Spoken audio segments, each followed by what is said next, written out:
Previously, Lloyd was successful in rescuing the Orca Rash from the wild dance nest by using his cunning skills to trick him into making a deal to employ 120 orcs under him.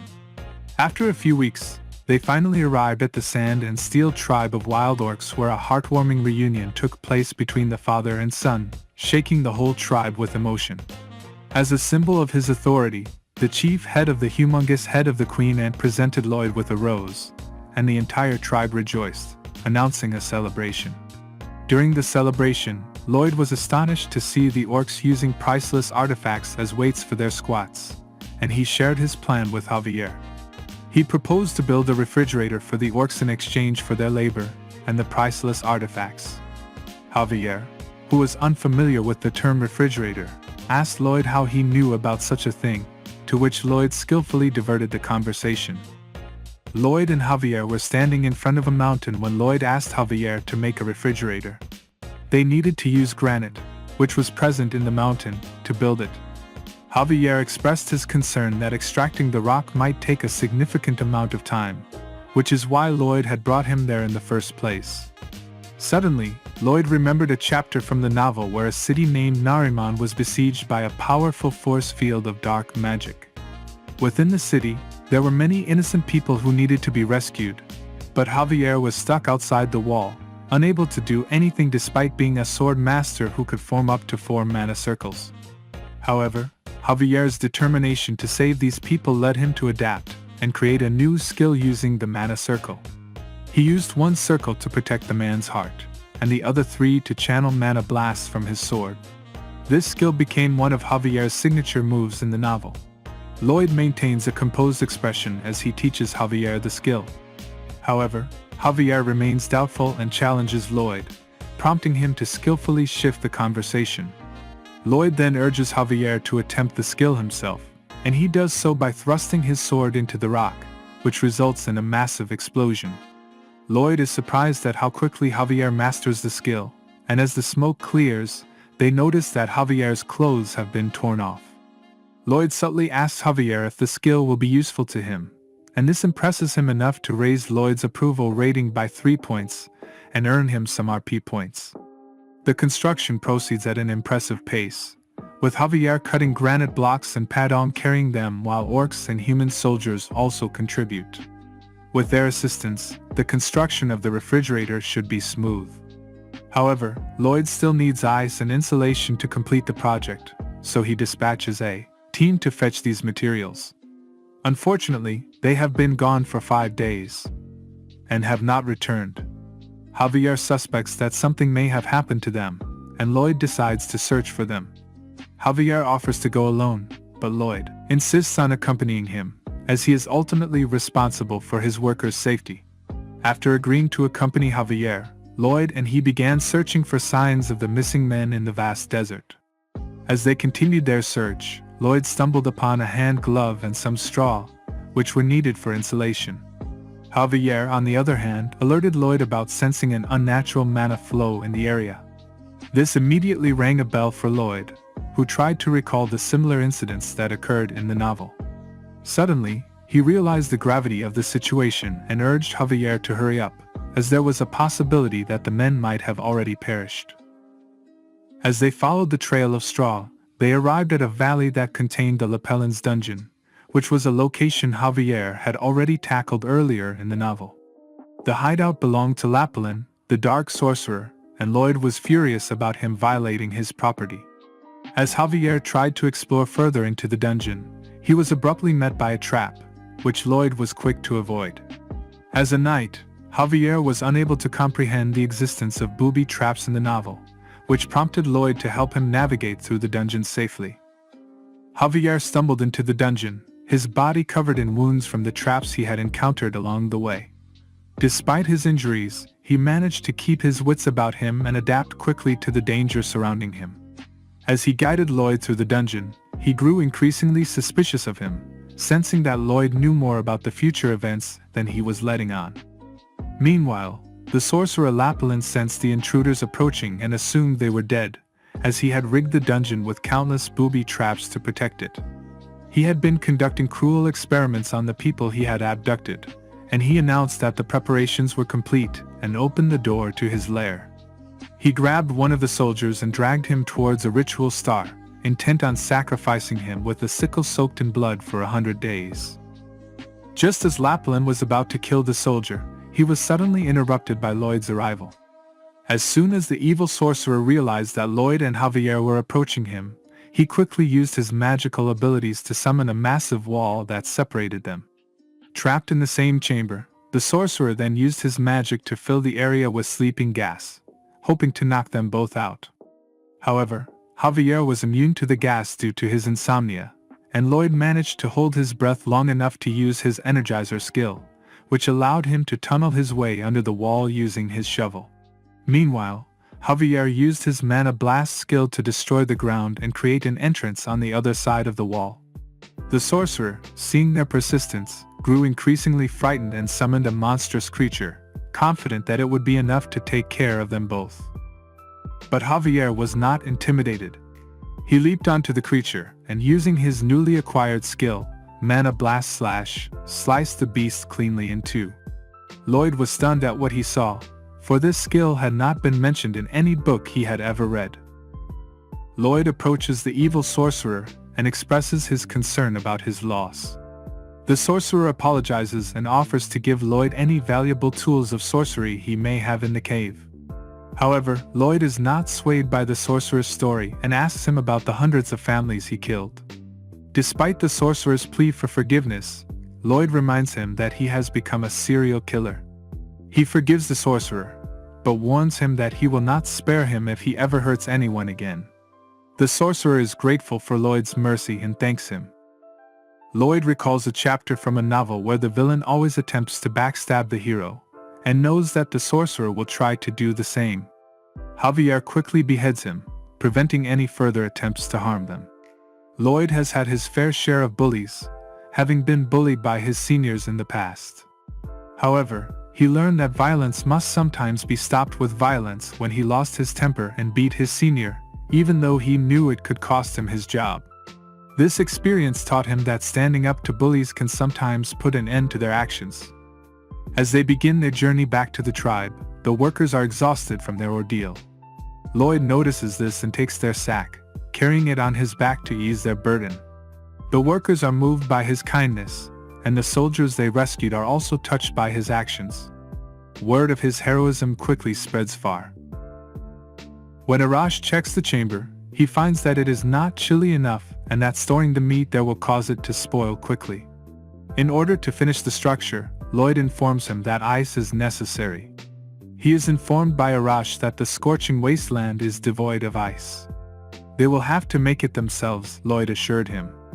Arash is dubious and believes that Lloyd is just an ordinary person, but he tries to reassure him by pointing out that it was Lloyd who saved his life, so he shouldn't view him negatively. He exits the room, promising to assist them if necessary.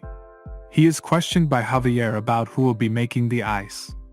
When Lloyd asks him what they can do, he feels anxious. Javier queries Lloyd about if he intends to mislead the orcs. He becomes more composed after. Lloyd asks him whether he is aware of the traits that unsuccessful individuals have. They try to find reasons why they failed, whereas successful individuals start things and eventually figure things out. That is how an entrepreneur thinks. Javier remains mute because he can't make sense of what he said. In the middle of the night, Lloyd is by himself and attempting to figure out how to create ice. Ultimately, he realizes that he can absorb the hot mana from the water using the Ezerhand core technique, leaving just the cold mana, which will instantly turn into ice. Lloyd is too careless and irresponsible, in Javier's opinion, to pull off such a trick. After that, with the assistance of Padong and Bangul, Lloyd prepares the enormous ice molds and pours water into them. He puts his theory to the test, with great success. After a few days pass, the tribe's leader and Arash are shocked by how chilly the room is and delighted that they won't have to worry about the meat going bad. Javier receives a cocky grin from Lloyd and responds, "That is what it is." Ultimately, Lloyd and Javier are successful in hiring 120 orcs. The tribe's chief expresses his gratitude to him and promises that the Frontera family and the tribe of Sand and Steel shall always be blood brothers. They pose in an incredible way with the tribe, He declares that the Frontera's adversaries will also be regarded as the tribe's foes. Now that Lloyd has been acknowledged as a genuine friend, the orcs are more favorable towards him. Lloyd is very excited and overjoyed with the outcome. He has finally reached the barony after a protracted trek, but this time he is accompanied by large, powerful orcs. When they witness the orcs entering their town with Lloyd, the townspeople are terrified. Due to a massive platoon of orcs waiting in front of their mansion, the Baron and Baroness are likewise terrified. After all was finished, Lloyd examined the items he had taken from the prison of the evil witch. He looked through the goods and discovered a book, which astonished him when he opened it. He instantly sprang up, gathered his tools, and fled the area. He looked for Tords, who was in bad shape and appeared to be weary of the labor, as he made his way to the mine. Tords was offered to be used as a test subject for evil magic to turn him into a ghoul and keep him under control for the remaining 520 years of dead heals by Lloyd, who was there to save him from all of this laborious task. The experiment had Lloyd quite enthusiastic, but Tords did not share his enthusiasm. Because of Lloyd's serious expression, Tords decided to sign the contract.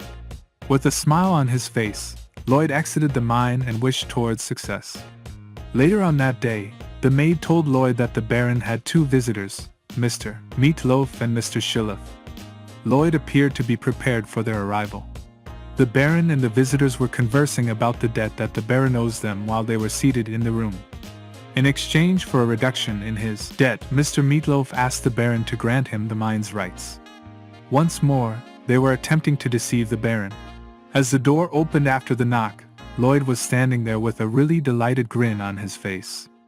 The Meatloaf man gave him the official invitation right away and assured him that this time, he was ready to prevent him from forcing them to leave without receiving their money as he had done previously.